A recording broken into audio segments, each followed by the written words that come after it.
Well, it's great to be here today. I was born into a Marine family. I went to DoD schools my entire life.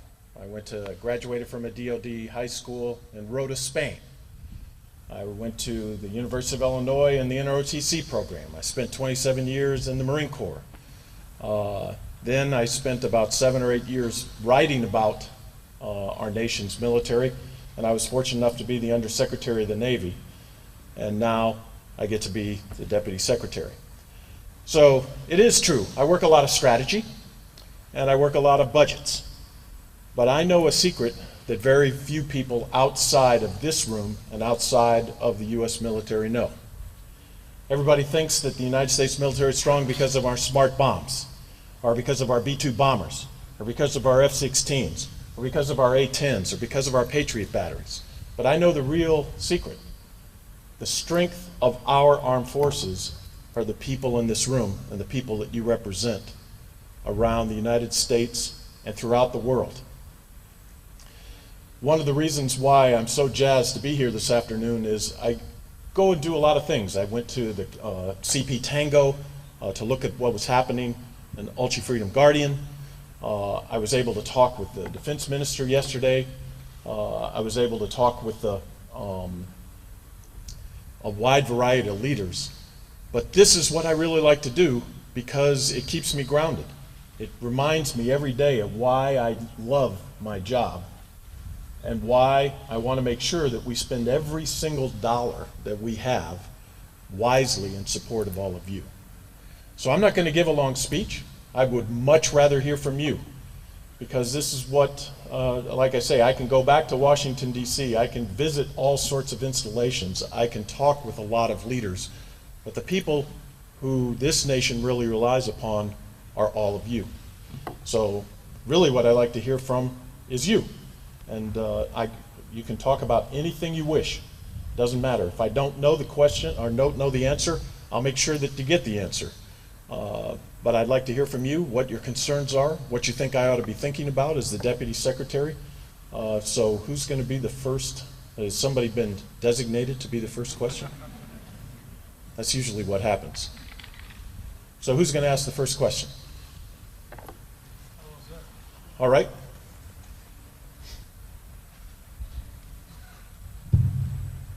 Y'all can hear me, right? Y'all can hear me? Sir, Staff Sergeant Thomas. How's it going, Staff Sergeant Thomas? 652. I'm in the Air Defense Artillery Branch. Hoorah. Sir, I have to say that Air Defense Artillery is the second best artillery. I was a Marine artilleryman, so I hope you don't mind. Just want to make that clear for the crowd. sir, with a lot of focus being placed on unmanned aircraft, do you think later on down the line everything's going to be unmanned, or do you think we're always going to have some kind of personnel manning all of those aircraft?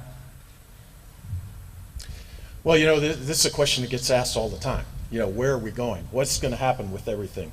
And to me, it is never going to happen. Unmanned systems are going to be central to the future, right? But we're never going to get to Skynet. I don't believe it. There is a great book called Average is Over. And this guy was actually talking about, it wasn't really a very good book. But anyway, there was this part where he was talking about that it used to be thought that a computer would never beat a human in chess. That a computer just wouldn't have the intuition to plan ahead. But sure enough, after a while, and we know now, the computers really do beat humans, and they beat them consistently. What he said was, what's happening now is that he calls it free play chess, and it's when humans and a computer work together to play the game. And when free play chess, when you have humans and unmanned systems or computers working together, they consistently beat the computer alone, and they consistently beat the human alone.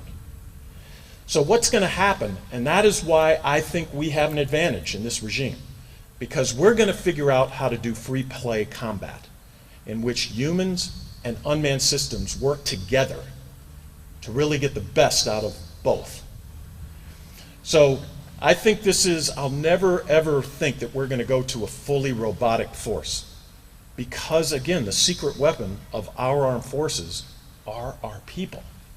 I am just surprised all the time about how innovative and mission-oriented they are.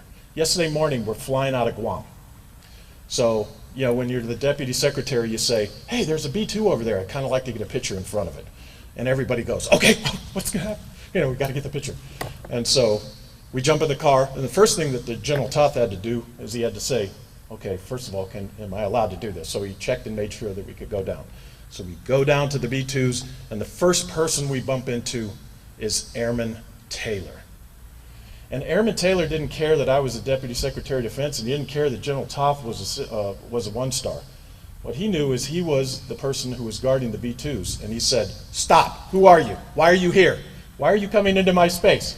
General Toth got out and said, I'm General Toth. You know, I want to come down here and get a picture. He says, well, that's great, sir, but are you on my list? Let me have your ID card. And sure enough, General Toth gives him his ID card. So we finally got past Airman Taylor. So then we go over to take the picture, but there's Airman Robinson. And Airman Robinson is in charge of the security of the B-2. And I have my own photographer. The photographer started to take pictures. He said, wait, stop, who are you? Who are you taking these pictures for? Well, I'm taking the pictures for the Deputy Secretary of Defense. I don't care. I don't care who the Deputy Secretary. You're not allowed to take these pictures. Now, how many, I mean, this is the type of stuff where U.S. servicemen everywhere are mission-oriented. They follow, they know what the rules are. They're not swayed by, you know, rank. They want to do the right job. Airman Taylor and Airman Robinson, that's what makes our force great. They're going to do the job no matter what. They don't know what, they were kind of called an audible on them, and they did the right thing. This is the kind of stuff that I will always, always, always, whenever I come to the field, I'm always amazed at what you can all do and what we can do together. Long question. I keep being told I have to make my answers shorter, so I'm sorry. I'm still learning. Who's going to be next? Yes. I'll get you the number up. All right. Hoorah. Sir, Commander Mike Paul from Hi, Commander. Korean Air Operations Center.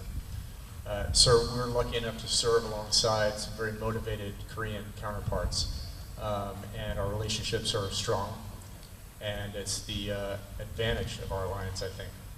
Sir, my question is, in the next decade, how do you envision maintaining our technological advantage to support military capabilities for the alliance, the Asia-Pacific region, despite our financial responsibilities?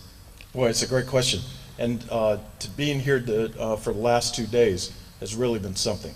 I mean, the U.S.-Korean alliance is the linchpin of security in Northeast Asia. And our alliance has been strong for 60 years. Every war that the United States has had, South Korea has been right alongside us. In Vietnam, in Operation Desert Storm, in Operation Iraqi Freedom, in Operation Enduring Freedom. When the South Koreans needed help on evacuating their personnel from Libya, they asked for our help for ISR, and we immediately gave them to them. Because this is such a very, very strong alliance. And when I come here and I watch up in CP Tango and I see both sides working together, this is really, really a strong alliance. So what I was telling, in my perspective, we have to work on 4 things, really to get better together, because we go together, we go forward together. So the first issue is theater, air, and missile defense. North Korea has an awful lot of missiles. We have to get better at it, and we have to integrate our forces together. C4I, command, control, communications, computer, and intelligence, and ISR, intelligence, surveillance, and reconnaissance. We need to really link these together so that we get better. So these type of things, we can make our alliance better, but I've got to tell you, this is one of the strongest alliances we've ever had. And we value the partnership with South Korea, and together we are going to make sure that deterrence holds in Northeast Asia. So I think this is just a great, great partnership, and it was really good to be here. Everett, you've been waiting.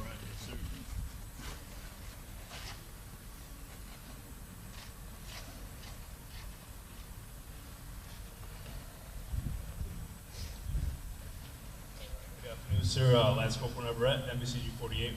My question for you is, what do you think has been the most positive change that you've seen in the military since you served? Wow, that's easy. The all-volunteer force. I was commissioned in 1974. The all-volunteer force was signed into law in 1973. My first duty station was Okinawa in 1975. So when I arrived, all of the draftees had washed out of the force. Now, the all-volunteer force wasn't, this was a long time ago. You all have grown up in an all-volunteer force, but we weren't certain we were going to be able to make it work. And for the first 5 years, it was really, really hard. We didn't put enough money into it. The quality of our folks were not as good as they are today. So in the 1980s, we got that all sorted out.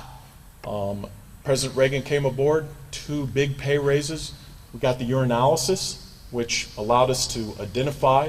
We had a drug problem, so we allowed us to identify those people who were taking drugs.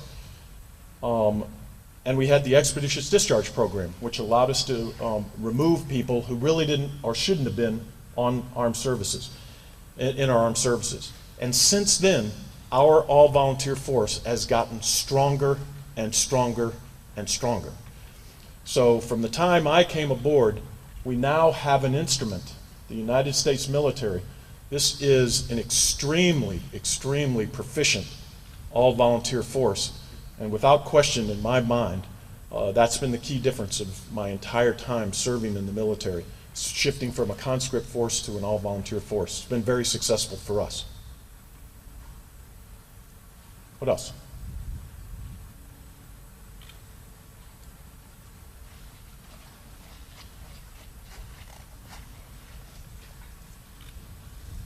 This is a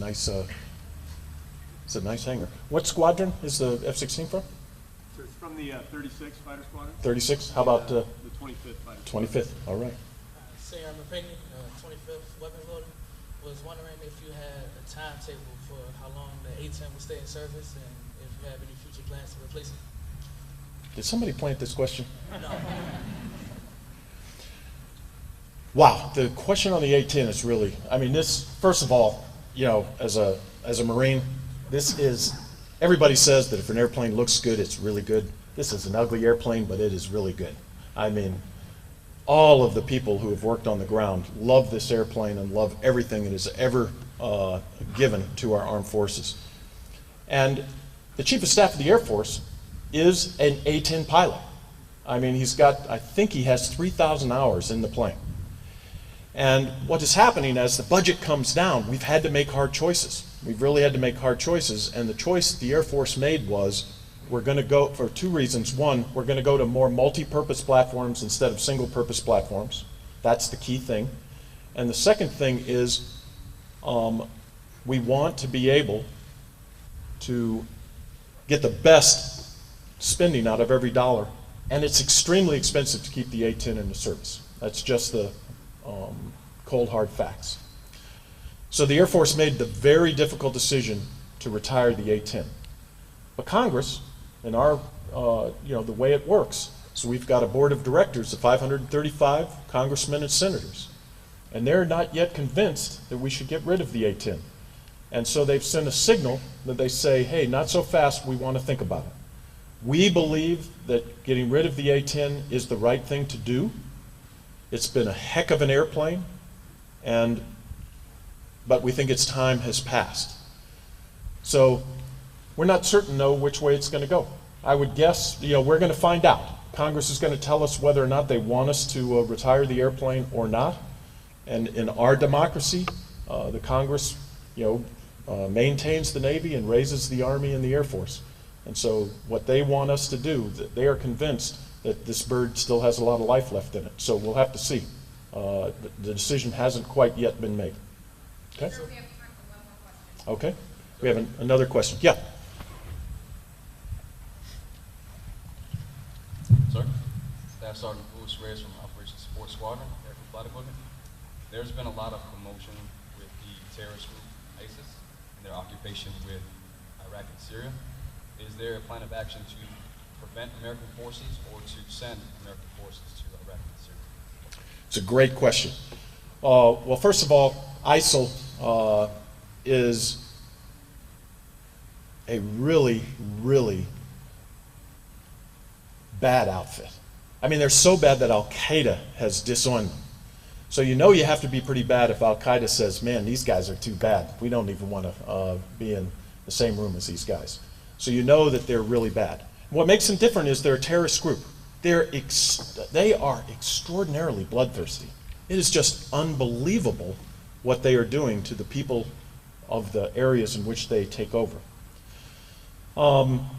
So what was happening is they were spreading throughout Iraq, and the president made the decision, okay, we've got to protect the American forces in Erbil, Baghdad, and we have to protect the strategic infrastructure in Iraq, which we did. So for the last about 10 days, we've really been hitting ISIL hard from the air. So way to go, Air Force.